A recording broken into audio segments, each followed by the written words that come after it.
চারিদিকে ঝোপঝাড় আর জঙ্গল, ডান দিকে কবরস্থান আর বাঁ দিকে শ্মশান। পাশাপাশি এমন ধরনের সহাবস্থান সচরাচর দেখা যায় না। ভয়ঙ্কর। তার মাঝখান দিয়ে চলে গেছে এক সরু রাস্তা, সোজা মূল শহরের দিকে। শ্মশান আর কবরস্থানের কারণেই কিনা কে জানে মাঝখানের ওই সরু রাস্তাটা কেউ ব্যবহার করে না। রাতে তো প্রশ্নই ওঠে না, দিনেও নয়। তবে অমর সাহার ভয় ডর বিশেষ নেই। প্রিয় শ্রোতা বন্ধুরা, গল্প কথার ঝুলিতে আজকে আপনারা শুনবেন এহসান হাবিবের লেখা একটি ভয়ানক ভূতের গল্প, মেছো ভূত। তবে অমর সাহার বিশেষ ভয় ডর নেই। তার উপর ওই রাস্তাটা দিয়ে বাড়ি গেলে অনেকটা সময়ও বেঁচে যায় তার। কাজেই শুধুমাত্র ভূতের ভয়ে তিনি ওই রাস্তা ছাড়তে রাজি নয়। তবে রাতের বেলা তিনি ওই রাস্তা দিয়ে সচরাচর চলাচল করেন না অবশ্য। সন্ধ্যের দিকে অফিস থেকে ফেরার পথে বাজার করে তিনি ওই রাস্তাটাই বেছে নেন। কোনো সমস্যা কোনোদিন হয়নি। তবে একদিন তার সমস্যা হলো। 150 টাকা দিয়ে একটা ইলিশ মাছ কিনেছেন তিনি। বাড়ি ফিরছেন, সাথে কিছু শাক সবজিও আছে। তিনি যখন ঠিক সরু গলিটায় ঢুকলেন তখনও পুরো সন্ধে হয়নি, তবে চারিদিকটা অন্ধকার হয়ে আসছে। বাতাসে কেমন যেন একটা ভেজা গন্ধ। বৃষ্টি হবে নাকি কে জানে। শ্রাবণ মাসের আজ শেষ দিন, হলেও হতে পারে। তিনি পা চালালেন। গলির শেষ মাথায় কিছু একটা নড়ে উঠল যেন। ধক করে উঠল তার বুকটা। ভূত টুত নয় তো?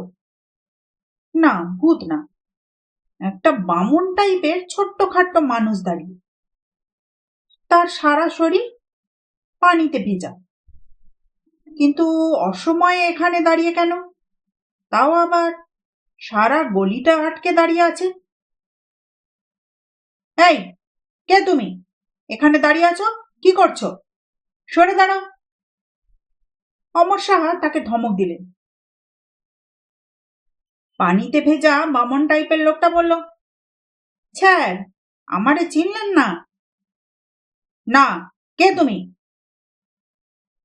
আমি ছাড় পাংচা গ্রামে আছিলাম। সেটা আবার কোথায়? হে, এই আরো দক্ষিণে। তা এখানে রাস্তা আগলে দাঁড়িয়ে কি করছো? করোটা কি? স্যার, আমি কিছু করি না, আমি মেছো ভূত। মেছো ভূত? মাছ খাই। আপনার ব্যাগের ইলিশ মাছটা দিয়া যান ছাড়। হাজলামো করিস? পথ ছাড়। এক ধমকেই কাজ হলো। কেমন যেন বিড়ালের মতো লাফ দিয়ে ছোট্টখাট্ট লোকটা রাস্তার পাশে সরে গেল। অমর সাহা জোরে হাঁটা দিলেন। হঠাৎ কেমন যেন একটু ভয় ভয় করে উঠল তার। তিনি যে ইলিশ মাছ কিনেছেন বেটা জানলো কি করে? পেছন দিকে তাকিয়ে দেখেন লোকটা দাঁড়িয়ে দাঁড়িয়ে কি যেন একটা খাচ্ছে। তিনি দ্রুত হাঁটতে লাগলেন বাড়ির দিকে। বাড়িতে এসেই স্ত্রী রেনুর হাতে ব্যাগটা তুলে দিয়ে বললেন, ইলিশ মাছটা ভাজি করো তো কয়েক টুকরো। কত নিল? মেলা। ও শুনে তোমার কাজ নেই। বাচ্চারা সব কোথায় গেছে? দোতলায় খেলতে গেছে বোধহয়, বলে ব্যাগ নিয়ে তার বউ রান্নাঘরের দিকে ছুটল। বাথরুমে মুখ ধুচ্ছিলেন অমর। স্ত্রী রেনু এসে দাঁড়ালেন, হাতে বাজারের ব্যাগ। তুমি যে বললে ইলিশ মাছ, ইলিশ মাছ কোথায়? মানে? ব্যাগে তো কোনো মাছ নেই। অমরবাবু চমকে উঠলেন। কি বলছো কি, মাছ নেই? ব্যাগ হাতড়ে হতভম্ব হয়ে গেলেন অমর। তবে কি সেই বামুনটা কিছু একটা খাচ্ছিল, নাকি রাস্তায় পড়ে গেছে কোনোভাবে? কিন্তু পড়বে কিভাবে? মাছটা তো ছিল একেবারে ব্যাগের নিচে, ওপরে শাকসবজি। তাহলে কি? স্ত্রী জিজ্ঞাসু দৃষ্টিতে তার দিকে তাকালেন। উনি আমতা আমতা করে বললেন, রাস্তায় মেছো ভূতের পাল্লায় পড়েছিলাম। কি বলছো এসব? অমর সব খুলে বললেন। শুনে স্ত্রী রেনু হেসে উঠলেন। আরে তোমার আসলে মাছ হারিয়ে মাথা খারাপ হয়ে গিয়েছে। ঠান্ডা হয়ে বসো দেখি, আমি চা করে আনছি। অমর বারান্দার চেয়ারটায় ধপ করে বসে পড়লেন।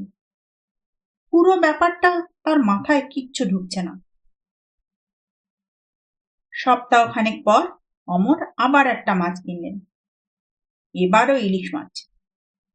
এবার কি মনে করে গোরস্থান আর শ্মশানের রাস্তা দিয়ে গেলেন না। তাছাড়া রাতও হয়ে গিয়েছে, ভূত প্রেতে তার বিশ্বাস নেই। তারপরেও ওই মেছো ভূত সংক্রান্ত ব্যাপারটা তার মাথা থেকে যেন বেরোচ্ছে না। তিনি একটা রিক্সা নিলেন।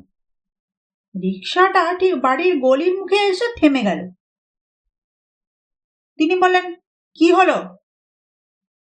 ছাড়, চাক্কাটা ফাঁসা গেছে। ধক করে উঠল অমরের বুকটা।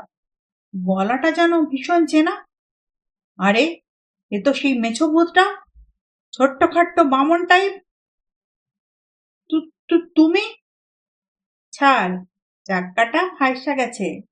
রিক্সা আর যাইব না, বাকিটা হাইটা যান, ভাড়া লাগবো না, খালি মাছটা দিয়া যান। তুমি মেছো ভূত না? ছাড়, তাইলে চিনছেন? মাছটা দিয়া জলদি বাড়ি যান। অমর যেন হঠাৎ জোর হারিয়ে ফেললেন। পা দুটো যেন তার 10 মণ ভরি হয়ে মাটিতে গেঁথে গিয়েছে। বাড়িতে গেলে তার স্ত্রী বলেন, কই, আজও তো তোমার ব্যাগে মাছ নেই। নেই? সত্যি নেই? না, মেছো ভূতে ধরেছিল? হ্যাঁ। রেনু এবার আর হাসলেন না, কেমন একটা অবাক চোখে তাকিয়ে রইলেন স্বামীর দিকে। সেই রাতে প্রচন্ড জ্বর হলো অমরের। ওষুধেও কাজ হলো না। সারা রাত ছটপট করলেন তিনি। মাথায় পানি ঢালতে ঢালতে রেনুরও পাগল হওয়ার মতো অবস্থা। ভোর রাতের দিকে জ্বর একটু কমলে অমর ঘুমোলেন। জামাইয়ের ভীষণ জ্বরের খবর পেয়ে পরদিন সন্ধ্যায় শ্বশুর বাড়ি থেকে দেখতে এলেন রেনুর বড় ভাই অনিল। সঙ্গে করে আনলেন একজোড়া বেশ বড় ইলিশ মাছ। জামাই মাছ পছন্দ করে, বিশেষ করে ইলিশ মাছ, এটা তারা জানেন। তাছাড়া তাদের ওদিকে ইলিশ বেশ সস্তা। ওরে রেনু, দুপুরে জামাইকে সর্ষে বাটা দিয়ে ইলিশ মাছ করে দিস, জ্বরের পর ভালো লাগবে। মাছ কই? কেন, তোকে যে দুটো ব্যাগ দিলাম তার একটাই, কোনো ব্যাগেই তো মাছ নেই। কি বলছিস? হঠাৎ অনিল উঠে দাঁড়ালেন, বললেন, বুঝতে পেরেছি, ওই বদমায়েশটা মাছ দুটো সরিয়েছে। দাঁড়া, আমি আসছি। দাঁড়ান দাদা। অমর জর্গায় উঠে এসে থামালো তার শালাকে। কি হলো? যাবেন না কেন? আগে বলেন কি হয়েছিল। আমি তোমাদের এখানে আসছিলাম, ব্যাগে মাছ ছিল। তখন পথে একটা লোক বলল, আপনি অমরবাবুর কাছে যাচ্ছেন। আমি ভাবলাম বোধহয় তোমার পরিচিত, তাই আমি বললাম হ্যাঁ। তখন লোকটা বলল, ওনার ভীষণ জ্বর, উনি তো আপনার মাছ খেতে পারবেন না, মাছ দুটো আমাকে দিয়ে যান। আমি তখন খুব অবাক হলাম, ও জানলো কি করে যে আমি ব্যাগে করে দুটো মাছ এনেছি? তারপরেই অবশ্য ব্যাটাকে এমন ধমক দিয়ে এসেছি, তার মুখটাই কাঁচুমাচু হয়ে গিয়েছিল। বোধ হয় হাত সাফাই করে। আজকাল কত রকমের জচ্চুরে বেরিয়েছে। যাই আমি, ব্যাটা নিশ্চয়ই এখনো বেশি দূর যেতে পারেনি। অমর বলে, না দাদা, যাবেন না, ও সাধারণ কেউ নয়, ভূত, মেছো ভূত। তার শালা হাসে, ওহে, জ্বরে তোমার মাথা খারাপ হয়ে গিয়েছে, দাঁড়াও না, বাচ্চাধনকে একটু শিক্ষা দিয়ে আসি। এই বলে অনিল আর দেরি করলেন না, ঝড়ের বেগে বেরিয়ে গেলেন। অনিলকে খুব বেশি দূর যেতে হলো না, নিলিবিলি একটা গাছের গোড়ায় মেছো ভূতকে পেয়ে গেলেন। অনিলকে দেখে সে পরিচিতের মতো হাসি দিল। ছাড়, অমরবাবুর অবস্থা কি? হারামজাদা, আমার মাছ কি করছস? ছি ছাড়, গালি দেন কেন? অনিলের লম্বা চওড়া চেহারা, শক্তিশালী পুরুষ সে। তিনি তার শার্টের কলার ধরে টেনে দাঁড় করালেন লোকটাকে।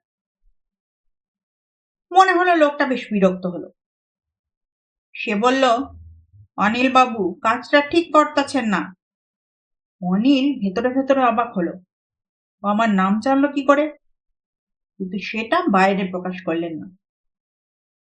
তিনি বললেন, হারামজাদা, আমার মাছ কি করেছিস বল আগে। হায়া ফেলছি।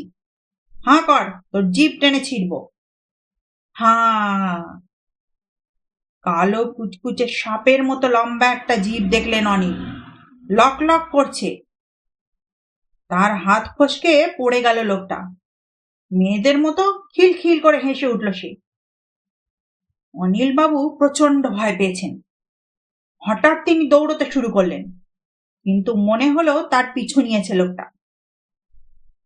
খিলখিল করে মেয়েদের মতো হাসতে হাসতে সে পিছু নিল। দৌড়াতে দৌড়াতে অনিল বাবু টের পেলেন লোকটা নাকি ভূতটা ঠিক দৌড়ে আসছে না, কেমন একটা অদ্ভুত উপায়ে উড়ে আসছে। এবার তার মাথাটা তার ঘাড়ের কাছে। হঠাৎ তিনি ঘাড়ের কাছে একটা তীব্র কামড় টের পেলেন। কামড় দিয়েছে। তীব্র ব্যথায় জ্ঞান হারালেন অনিল। যখন তাকে দাহ করতে নিয়ে যাওয়া হচ্ছিল, অমরবাবু দেখতে পেলেন অনিল বাবুর শরীরে মাছের মতো আঁশ হয়েছে। কে জানে কেন? আমার প্রিয় শ্রোতা বন্ধুরা, গল্পকথার ঝুলিতে আজকে আপনারা যে গল্পটা শুনলেন সেটি লিখেছেন বিখ্যাত লেখক এহসান হাবিব। যদি আপনাদের গল্পটা ভালো লেগে থাকে অবশ্যই চ্যানেলটি সাবস্ক্রাইব করে আমার সঙ্গে থাকবেন, উৎসাহ যোগাবেন বন্ধুরা।